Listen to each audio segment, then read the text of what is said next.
அஞ்சாதீரு என் நெஞ்சமே, உன் கர்த்தர் துன்ப நாளிலே கண் பார்ப்போம் என்கிறார்.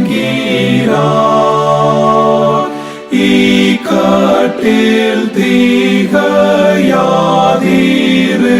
தகுந்த துணை உனக்கு தப்பாமல் செய்குவார்.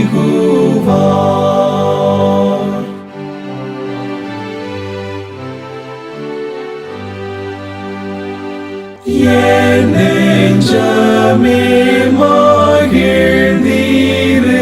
பேலோகம் துன்பம் உனக்கு பொல்லாப்பு செய்யாதே.